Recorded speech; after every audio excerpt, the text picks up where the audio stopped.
today's episode of WRX Information, we're going to talk about should you, the buyer, should you buy a WRX?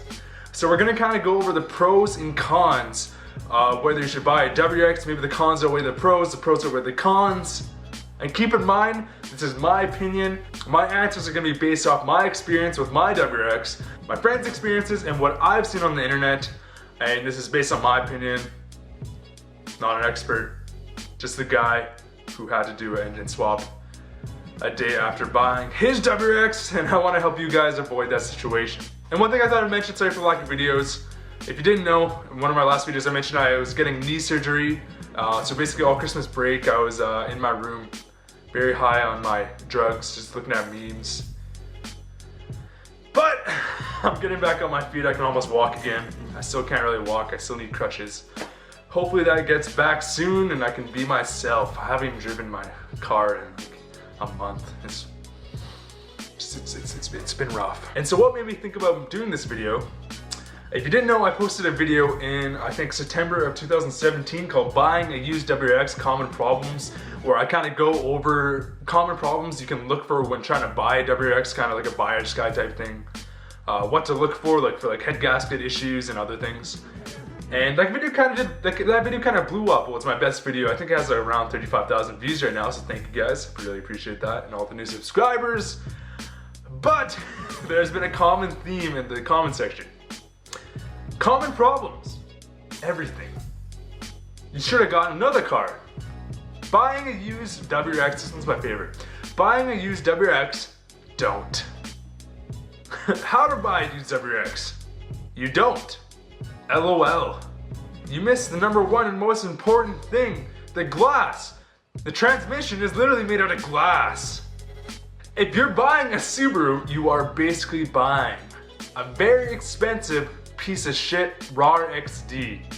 And so basically this video kind of wanted me to emphasize if you should buy a used WRX to all the new buyers, and if you should be scared of all these trolls. I don't know if they're trolls, maybe they had really bad experiences too, but if you should be scared about these comments, or if you should go ahead and buy the WRX, the Subi.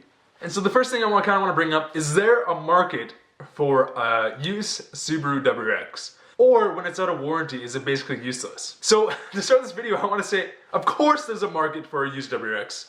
Of course. And for people saying that there's absolutely no market for a used WRX, they have no clue what they're talking about, or they're just being huge trolls. And of course there's always going to be buyers. So let's start with some cons. So when buying a WRX, there's always a fear of your engine blowing up. But should that scare you away? No, I don't think so. When you buy a WRX, you're most likely not going to have an engine that just blows up. That's worst case scenario basically. And that's not, and just because you buy a WRX, that's not going to happen. But if you compare buying a WRX to just say like something else in the same generation, oh my gosh. But if you compare buying a WRX to something else like a RSX, maybe a Civic Si, something else like Japanese, then the reliability is night and day. Because Honda, you just can't beat. So when buying a WRX, don't expect your engine to blow up, basically. So just do all your regular maintenance, and you shouldn't run into too many issues. But like I said in my previous videos, a WRX is very unpredictable. Sometimes you'll be doing all your regular maintenance and something really bad will happen that is totally unexpected that you wouldn't get on another car. And that doesn't mean that you shouldn't buy a WRX, but it means that you should just always have money saved up in the back pocket. So I'm currently looking at Kijiji, which is the equivalent to maybe Auto Trader and Craigslist, that type of thing, where you can buy used cars. And the average price, asking price, I'd say for a decently well-maintained WRX is between $8,000 and $9,000 Canadian. So whatever that makes out to be US, probably around $7,000 to $8,000. And for that price point, you're looking at main competitors such as RSX, other things like that in the same generation. And yeah, it's more expensive than other cars in the same generation, but that's because they hold their value really well. And when you do buy a WRX, don't plan on losing much money unless you like blow it up. When I bought my car and had to do a full engine swap and all the things I did, I basically lost zero money. That's because WRXs have a really good name and they hold their value really well. But in terms of the actual like value you gain from a WRX, In my opinion, it is almost unbeatable. The tunability factor, the practical factor, the usability factor is just so high. For the price point under $10,000, you can basically not beat it. The one thing you're missing is like the technology, like the comfort features. But if you're buying a WRX, you can't expect that. And if you really want, I guess you can add stuff like that, like backup cameras, I don't know, touch screens, like things like that. The WRX is just a great platform. Now, I see people say that the 5-speed transmission is made out of glass, and you know, I've seen people blow up their transmissions. Those people are also pushing 400 wheel horsepower. So that's kind of a myth in my opinion. I didn't have any issues. I've never, all my friends who are pushing over 300 wheel horsepower in their WRXs, zero issues, but I'm sure it can be an issue, but I have never seen an actual transmission failure unless they're literally pushing 400 wheel horsepower, which for those numbers, get the STI and you will be able to push those numbers reliably without having a transmission that blows up. But for under $10,000, you can have an all-wheel drive car, which in Canada, I don't know if you're from Canada or not, in Canada is so important. Because when you look outside and there's 3 feet of snow, you're like, I drive a Subaru. You know what, today I'm good. I made the right decision. I drive a Subaru. The snow is nothing. It has 4 doors, bring your pallets places. You can easily fit 4 people in there, almost 5 a little bit uncomfortably. You can fit 4 people, 4 doors. It's not that bad on gas, unless you completely beat on it.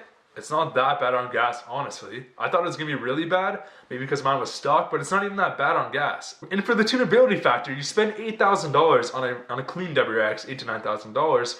You put $1,000, I'd say put $2,000 in to your stock WRX. You'll be pushing over 300 wheel horsepower, which is a fantastic number for a car that's less than $10,000, and you can go way above that. And that's without an actual tune. That's with a cob access port and just your basic bolt-on parts. And you can be pushing over 300 wheel horsepower, 300 wheel torque, like nothing. These cars have a really high tunability factor, which is one of the reasons why they're so like thought upon, and one of the reasons why everybody loves them and they hold their value. They're just great cars. There is definitely 100% a place on the market for a used WRX. And for the people that say there isn't, they must drive Evos. I don't know. They obviously just like are kind of trolling you or something. But there always is a place, and when you buy WRX, if you don't have your engine blow up, you'll be able to sell it for basically what you paid for. That's a big plus owning a WRX. So to sum this video up, I would say if you want to buy a WRX, you need to be a person that is very on top of your maintenance, always checking.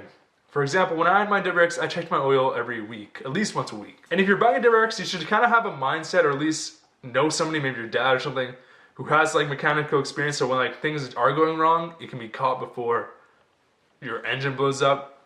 So you should always have some money in your back pocket for when, if these issues happen. Other than that, a WRX is a great car. For the value, I just want to stress the value of a WRX is so high. The tunability, the usability, and the practicality of WRX at that price point is unbeatable. Comment down below another car that competes with the WRX at that price point. I'd love to hear some. I'm not saying that it's the best, but I'm saying it must be up there, right? So of course, you should buy a WRX if you like WRXs and you meet the requirements. I'm basically just not beating and destroying your WRX, because they're a great car and they deserve your respect. I don't know how much I have to stress that. Don't buy your WRX just to beat on it. But anyways guys, sorry for this jumble of a video, getting back into videos. I really appreciate you guys' support. Thanks for all the new subscribers, and have a great day guys. Hope you guys had a great Christmas break. See you guys later.